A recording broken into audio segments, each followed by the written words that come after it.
Hello my delicious co-creators, Lilou here. I'm in Ashland in Oregon on this magnificent GC Living tour around the world, and today I have the pleasure to be sitting next to Gary Zukav. Hello. Hello Lilou. It's wonderful to spend this moment with you. Yes, it's good to be with you again also. Gary is, as you know, an amazing person that have transformed millions of people's life, has appeared over 30 times on the Oprah Winfrey Show, and today he's with us, and we're going to speak about, you had many best-selling books, New York Times bestsellers, but really today we're going to get into the core of the core. We're going to touch the soul. We're going to go into the heart of it all. Yes, well, the heart of it all is choosing love. That's the heart.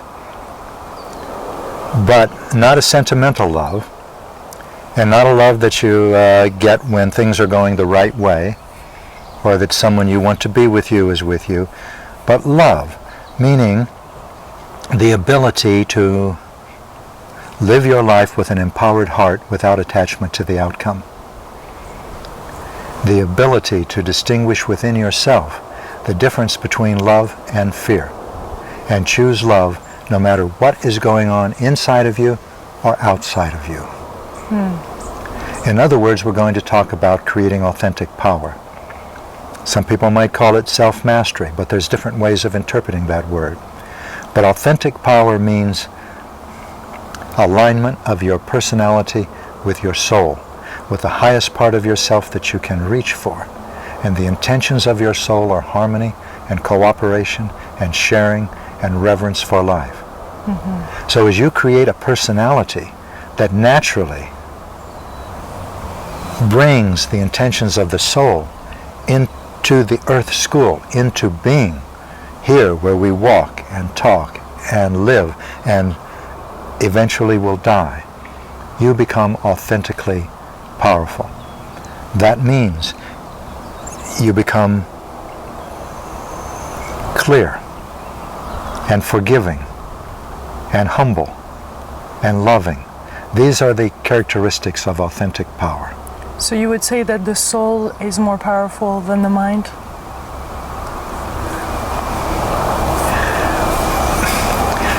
What I'm suggesting is that there is no part of us that isn't soul. No part of us that isn't soul. The soul is the bigger, the mind is the smaller. The soul sees more, the mind doesn't see so much.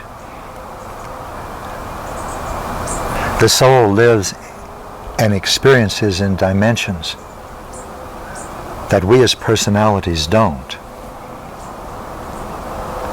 Everything is spiritual. Spiritual means having to do with the soul. So it's not a matter of mind, body, spirit. There's only spirit. Everything is spirit. Everything is consciousness with a capital C, or life with a capital L, or love with a capital L. These are all the same things. So as you align yourself with your soul, you're not aligning yourself with your mind. You're aligning yourself with the heart? With the heart, yes, you could say that. You could say that because as you create more compassion and wisdom in your life, you naturally become a person who cares more about other people than you did before, who doesn't so much see other people as different. Of course, everyone's unique. But compassion doesn't come from the mind. So it comes from the heart. And so as you become a compassionate person, a loving person, you could say you become a person of the heart. But we're talking about how you become a person of the heart, how you become someone who is loving. And that is to create authentic power. So are we actually creating or welcoming? Creating. We're creating. Creating. It's not a matter of kicking back and say, well, this feels good, welcome, come on in. Or by welcoming, I mean allowing and just surrendering to it all for it to come, instead of actively pursuing this authentic power. You actively create authentic power. Surrender, I don't usually use the word surrender because it has connotations that of being passive. However, there is something about that word that points in a direction that's very healthy. For example, you can't change something about yourself if you're not willing to look at it. You can't look at it if you're not willing to accept that it is a part of you. And until you can really accept that it is a part of you, you can't change it. You'll be pushing it away, denying it, not welcoming it. Mm-hmm. So let's take a part of your personality, for example, anger. Mm-hmm.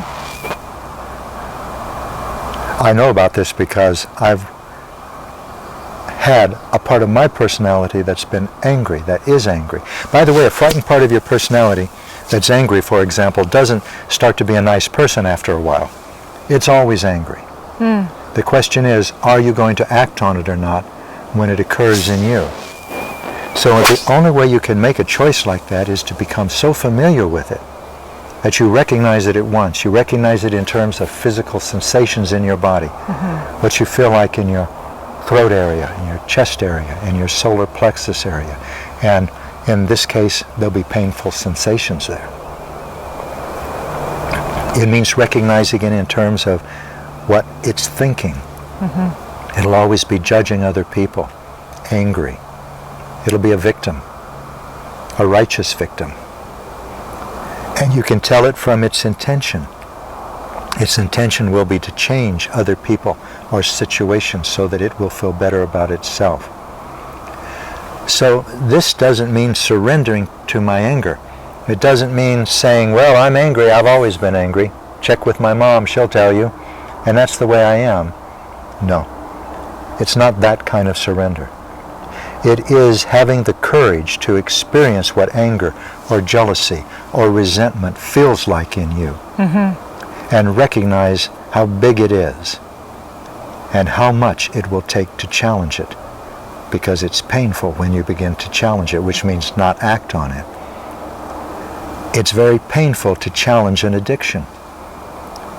Mm-hmm. We have somebody in an event that we just gave that said, I've been working on this for 6 years.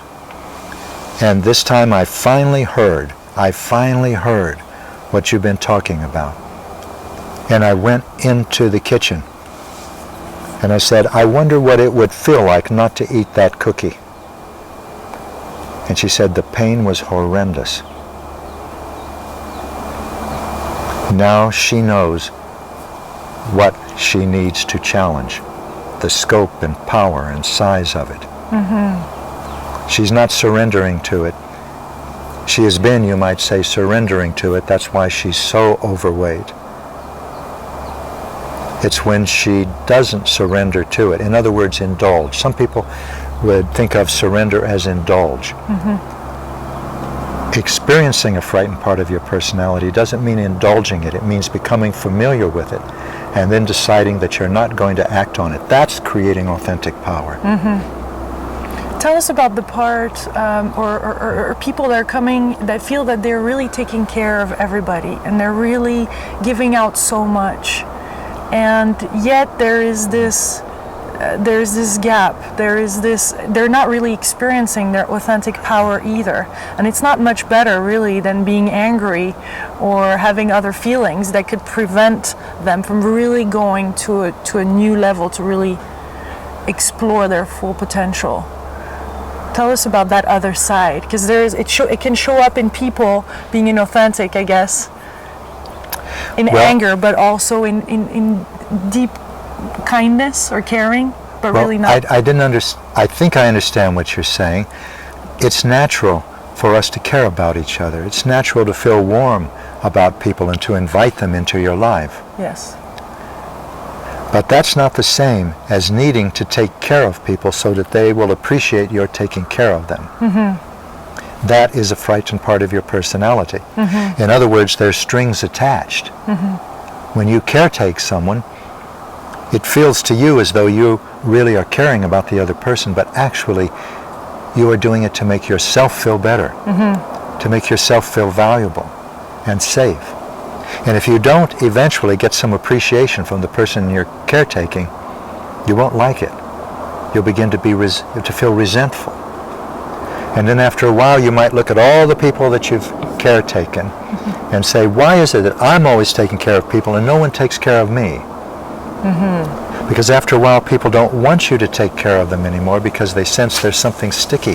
That there's strings attached. That is a frightened part of your personality. So you can always tell the difference between a frightened part of your personality that's caretaking and a loving part of your personality that cares for other people by deciding in the moment that you feel the impulse to do something, not do it. Just not do it, and instead turn your attention inward. If it's a loving part of your personality, you'll find beautiful sensations there and beautiful thoughts of appreciation and gratitude.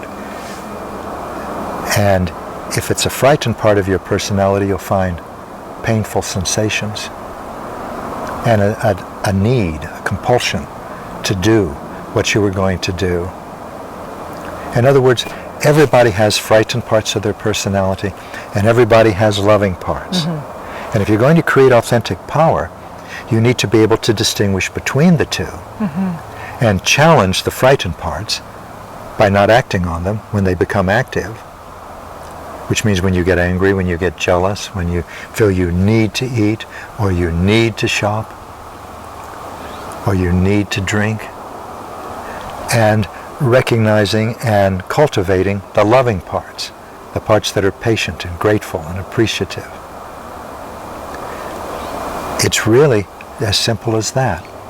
But it's the practice. As you begin to practice creating authentic power, you'll discover that every experience in your life gives you an opportunity. It gives you opportunity. You cannot choose what you're going to feel in the moment, but you can choose what you're going to do while you're feeling it. That's the difference when a frightened part of your personality is active between reacting and responding. Is that what you call living consciously, being conscious? Yes. Yes. You must be conscious before you can make a choice. You know, to change yourself requires awareness and volition. If you're not aware of something in yourself, you can't change it. Yeah. But even after you're aware of it, if you don't want to change it, it won't change. You won't change. When I was healing my addiction to sex, there were times when I was aware and I didn't want to change. Then in that process, I became aware and I realized with some real terror, I don't know if I can change. And then I realized the most terrifying thing of all. The universe will support me however I choose to learn love.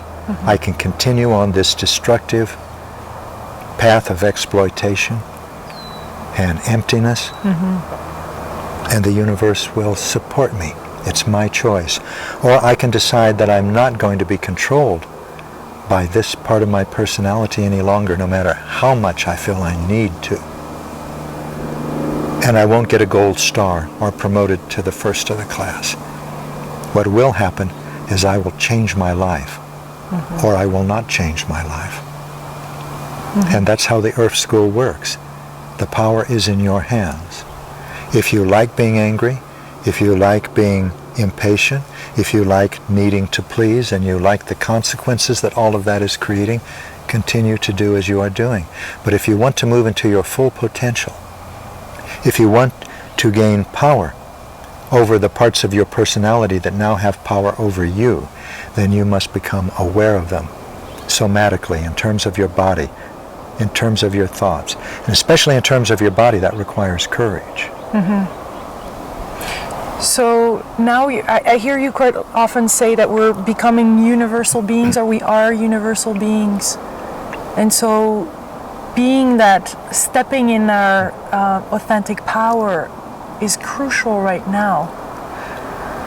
Is crucial, especially in this time with the shift and the energies and the frequencies being higher than ever. If you are attempting to become something because you think it's crucial and it's urgent right now. That is a frightened part of your personality. If there's a compulsion to it, if I must do it now. If you can't enjoy yourself, look at what part of your personality you're experiencing. Yes, we are in an enormous transformation of consciousness, one that is unprecedented. And yes, the world in which we are now living is a world that is built on the perception of power as external, as the ability to manipulate and to control. And that perception of power now leads only to violence and destruction. That is the pursuit of external power.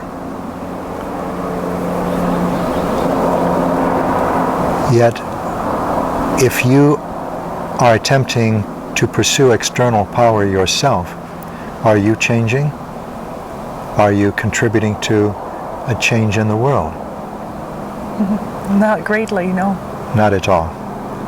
So that's why the real frontier now is interior.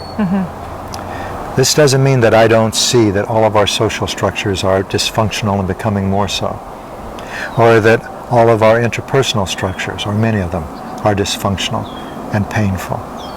It means that millions of us are waking up now to an ability to experience more than the perceptions of the five senses. We're beginning to sense ourselves as part of a larger tapestry of life. That's the transformation of consciousness that is underway, that we do not have to make happen. It is happening. That is not the same as creating authentic power. The question is, what will you do with your expanded perception?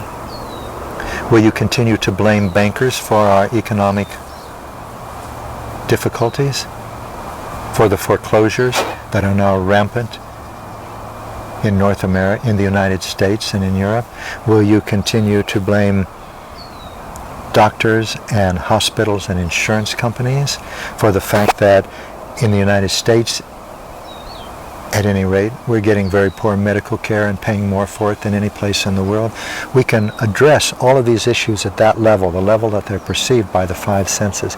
Or we can look at the root cause of everything, from the abuse of women, abuse of Mother Earth, abuse of immigrant farm workers, exploitation of one another, physically, emotionally, sexually, financially. We can look at the root cause, and the root cause is consciousness. When that changes, everything changes. How can you change consciousness? Can you change my consciousness? No. No, you can't. You can try to convince me, convert me, proselytize me to your way of thinking so that you'll feel better about yourself and safe and secure. But you can't change my consciousness. There's only one person in the universe that can change my consciousness. So what is... And I am that person. Yeah. And if I don't change it, it doesn't change. Well, there's certain things in my life that I intend to change because I don't want to die with them. I don't want to die thinking about how to exploit women or neighbors, how to do things like get more money so that I'll feel better if more people see that I live in a nice place or have nice clothes. I could devote myself to that, but when I think about it now, it's a bit like looking at a black and white old-timey television as opposed to full surround sound, deep color cinema. And that's what I want. And that requires creating authentic power. So what is your deepest desire, deepest heart desire, I should say? Something that your soul really wants to see and people to get before anything else? Because there's a challenge, and we have talked about this in other interviews, but there's a challenge in unleashing this and being this authentic self. There is nothing that I want other people to get or do. I intend to master and embody authentic power and help teach it to others. If I want you to become authentically powerful, so that I will feel better about myself. That's the pursuit of external power. And it produces violence and destruction. If I assist you in creating authentic power in every way that I can, but I'm not attached to it, because I can see the pain in you that comes from frightened parts of your personality, and I can see from my own experience that that's not necessary, then that is not the pursuit of external power. That is a natural reaching out to support in love. But the moment that I become attached, the moment I say, Lilou needs to create authentic power, and I'm going to feel better because I'm the one who introduced it to her, that's not. That's the pursuit of external power. So as we are meeting other people, as we are walking in life and encountering with colleagues and family and loved ones, what is the best thing that we can do to connect really deeply with them on a soul level if we cannot do anything on the outside? Of course. If someone is hungry, feed him. Now, if somebody wants to move in with you because they don't want to take care of themselves, don't feed him anymore. That won't be healthy for him. If somebody is dependent on you emotionally and you feel good by feeding that dependency, don't. You're both involved in an unhealthy dynamic. Becoming authentically powerful doesn't mean that you sit doing nothing all day. Everyone's got families, and everyone knows that families can be very difficult. Everyone's got issues with money, sex, relationship, but all of these issues are actually issues with fear. The question is, will you choose fear or will you choose love? And in all of this myriad, kaleidoscopic experience that makes a single day on the earth go, will you be able to distinguish what is love in you and what is fear, and act from love? So, if that requires feeding the poor, being in a soup line in a city, do it. There are people who've done things like that. One of them that I admire a great deal is Ram Dass. But I know that Ram Dass hasn't helped to create a hospice movement, and hasn't helped to feed people who are hungry because it makes him feel better or superior for having done that. He does it because he's a loving person without attachment. But if somebody is a philanthropist, feeds the poor because they want to feel valuable about themselves, well, that's the pursuit of external power. Sometimes it means also closing or completing a relationship and moving forward. Absolutely. It doesn't mean stopping your love. Yeah. It means that you shift, maybe to call it a passive love. But be aware of what it is that you're... Where you're coming from. Because it's very easy to confuse love with need until you recognize that love doesn't hurt and need does. So if you are hurting and say, oh, I love him so, oh, I hurt so much, I love him so, I can't live without him. This must be deep love. It's deep fear. It's deep sense of inadequacy. It is a lack of trust in the universe.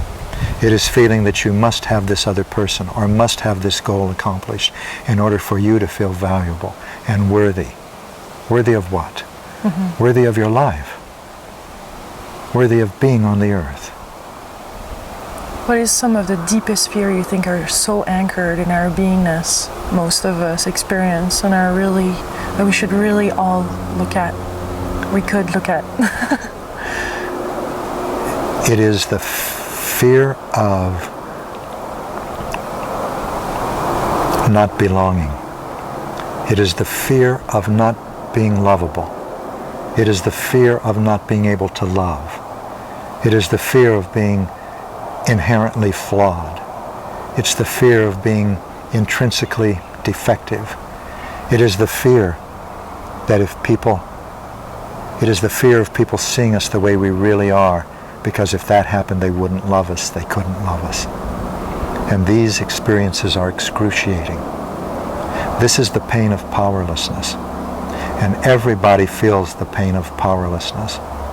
In the past, we have reached outward to change things around us to mask the pain of powerlessness. We've created careers. We've looked lovely. We've become educated. We've strengthened our bodies. We've become brutal or become kind, all to mask the pain of powerlessness. But that doesn't work anymore. We have a new evolutionary path now. That path requires us to look inward instead of outward, to find the interior source of the pain of powerlessness and heal it in us.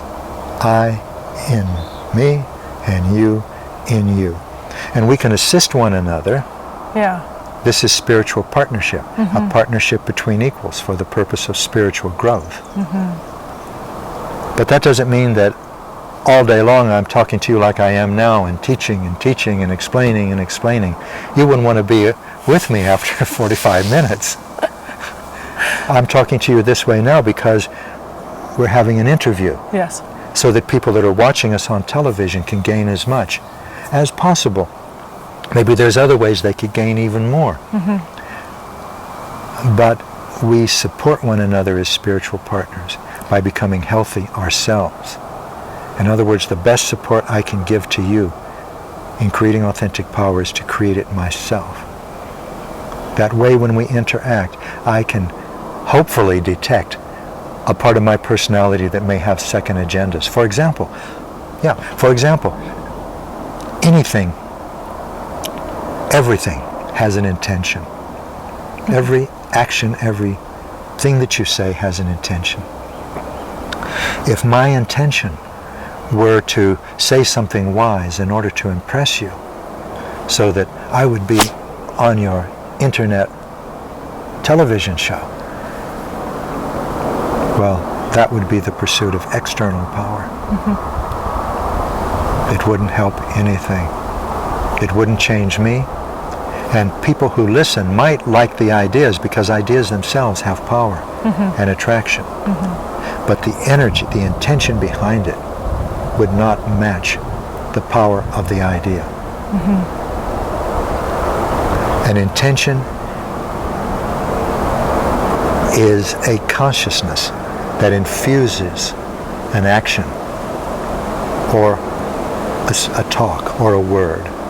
And so when you choose your intention, that's what creates consequences.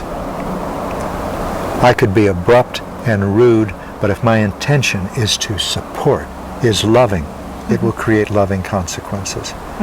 I can be polished and polite and smiling and charming and know the best jokes, but if my intention is self-serving or exploitative, those are the consequences that it's going to create for me. You can't fool yourself. Sooner or later, you will come to know what your intention is. Only you can know what your intention is.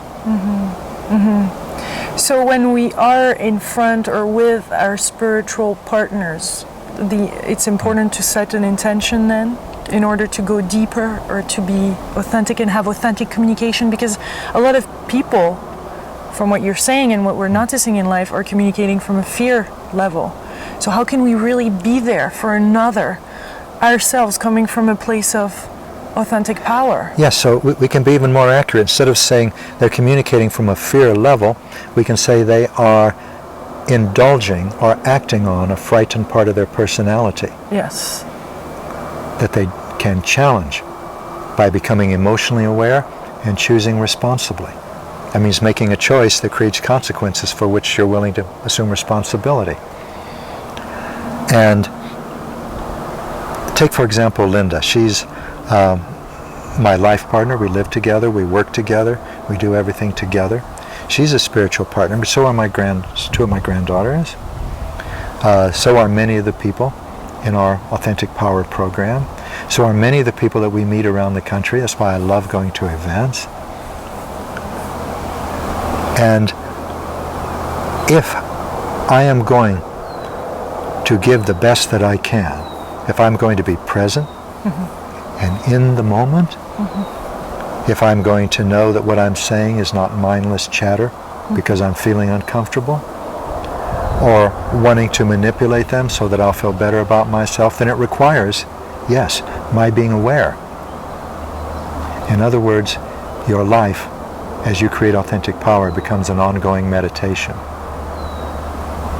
And as you begin to see that everything in it provides you opportunities to grow spiritually, you become like a sailor, and no wind can blow that doesn't fill your sails. I love the vision. That is a beautiful vision. Yes. And those particular words have been in my heart since I first came across them. The first time I heard them was in a book by William James, the great American psychologist. That was the book. That was the book that started it all for you. A lot of people have this one book. No, I won't say that at all. It didn't happen like that.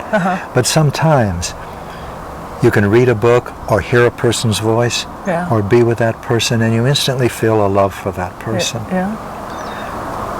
I felt that in the way that this person wrote. And I thought to myself, I would like to have that energy. When people read a book that I write, I would like them to feel that way. Not about me, about themselves. So which space, when you write a book, because you wrote many New York Times bestsellers, how do you write? How do you go about it? How do you get in this space of pure creation, pure potential? I understand what you're asking. I'd suggest to you and to you who are listening to go to seatofthesoul.com. That's S-E-A-T, like what you sit on, of the S-O-U-L.com.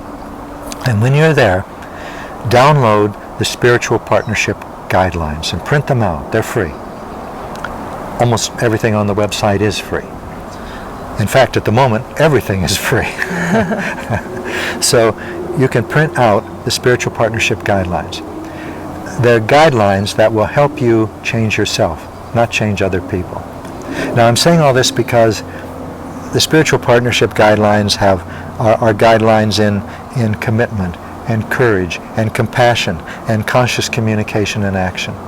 Well, I'm directing your attention now to the guidelines of conscious communication and action, because you ask me, how would you create? How would you get in a creative space? The first guideline is, the conscious communications and actions means the intention to make all of my interactions conscious and loving. Well, that's a wonderful intention, but how do you do it? First of all, before an interaction, consult your intuition. Ask yourself, ask your intuition, what's the best way to handle this? And I'm going to have an interview with Lilou. What would be the best way that I could approach it? Or I'm going to have a personal talk with Lilou and I want to share something. What would be the best way to do that? Then set your intention. Then I set my intention. What is it that I intend? Well, we set the intention for this interview to support people in the most constructive way we can. You put it in your terms and I put it in mine, which is to support people in creating authentic power. Then speak or act from the healthiest part of your personality that you can reach for. For example, you may be in the moment feeling upset, and you're thinking, this is the last thing I want to do is have an interview. Well, you can't choose how you're going to feel, but you can choose what you're going to do while you feel it. You can recognize that that's a frightened part of your personality and choose to act from a healthy part of your personality instead while you're feeling it. You might sit down with someone and right away you think, I don't like this person. He shouldn't even be on my show. So while you're feeling that, you can know that that's a frightened part of your personality. In fact, you're probably projecting some things about yourself that you don't like at all or don't want to look at, and you see them in someone else and you don't like them there. But you can think all those things and know all those things, but the reality of the moment is you don't want to do this interview. And you know that's a frightened part of your personality.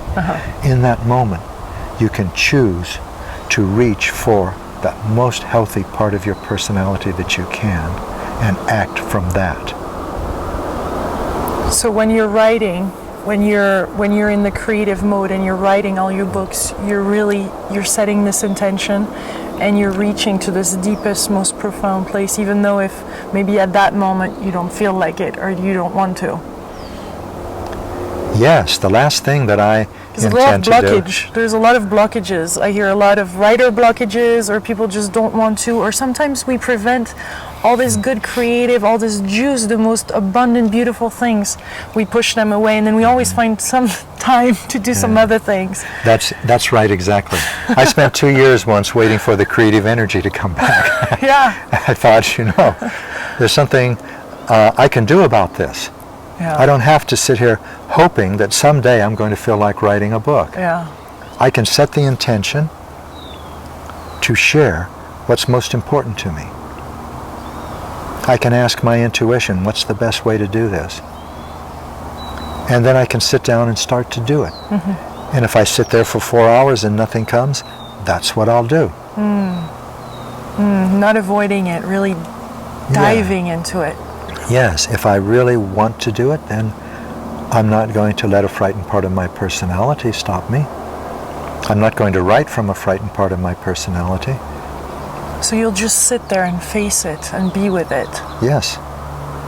Yes. Oh, yeah. And then act from the healthiest part that I can. And if the best I can do is just be there for 4 hours, then I'll do that. But after you set your intention and reach for the healthiest part, then if you speak or act, speak specifically and personally. Now, I'm not so much talking about writing books. Sometimes there's different ways to write books, and specifically and personally is one of them, and it's a very strong way. But when you're talking with someone, if it's an interaction with someone, then speak specifically and personally, not in general terms. Like, in general there's a problem with the world. Like, so a lot of people are angry, and you could say, I'm angry. I have a frightened part of my personality that's angry. And this is what activated it. You said to me, and I intend to heal it. Now here you have to be very aware of your intention. Remember, that was the second step. Because in the times we've been teaching, Linda and I have seen many people use the spiritual partnership guidelines for their own purposes, for the purposes of a frightened part of the personality. For example, someone will say, I'm angry at you, and I want to tell you that I really disliked what you said. And I'm saying this because I want to challenge a frightened part of my personality. But they're not at all. They're still in it. And they're using that as justification to vent. It's not the intention to heal themselves. It's not the intention to interact with a spiritual partner, because they don't care if you're going to, they don't want to hear what you have to say. They want to say that they're angry at you and this is why. So be aware of your intention. And I say that for everyone who's listening to us. Be aware of your intention to the extent that you can, because if you're not, it's going to create consequences that are going to be painful for you. And if you are aware of your intention, and you know it comes from a frightened part of your personality, then reach for an intention from a loving part of your personality, and that will create constructive consequences for you. So those are ways to speak. Now, there's one more step. Detach from the outcome. If you go all the way through this process, and you find that you're disappointed because you're not getting the result you wanted, you realize that you were really pursuing external power. You weren't creating authentic power. And when that happens, start again. And I don't mean just at the top of the communication and actions guidelines. I mean at the top. Commitment. Is spiritual growth my highest priority? Because that's the commitment that's required. And that requires paying attention to what I can learn about myself, especially when I'm upset. It requires the things we've been talking about, paying attention to what I'm feeling in my energy centers, call it throat and chest and solar plexus, and there's more. Paying attention to what I'm thinking. Is it critical, judgmental, or is it appreciative and patient? Pay attention to my intention. Is it to get something done so I'll feel better? Or is it to create harmony or cooperation or sharing or reverence for life? And then use my courage. Courage means the courage to stretch yourself beyond the limitations of the frightened parts of your personality. And to do that, you have to take responsibility for everything you're experiencing. And trust. Yes. But start with trust. Trust doesn't mean you can't just say, I trust the universe, because there's a part of you that doesn't trust. Those are the frightened parts. They don't trust the universe. They said, yeah, I trust the universe, but I better, yeah, well, if I really trusted the universe, it wouldn't make me, I wouldn't be sad, I wouldn't be angry, I wouldn't be disappointed, I wouldn't get sick. Trusting the universe is something that you can experience and develop yourself. You can start with the premise that the universe is compassionate and wise. Maybe you have to entertain that thought. But as you create authentic power, you'll see just how true it is. You'll see how every interaction you have, whether it's cancer or someone who upsets you with their words, gives you an opportunity to challenge a frightened part of your personality or cultivate a loving part. So there's more guidelines, and I invite you, Yes. and I invite everyone to go to seatofthesoul.com and look at them, print them out, and put them around the house. You might have noticed when you were in the studio that I have them everywhere. Yes. Because even though I've been working with them for a long time, I don't want to forget them.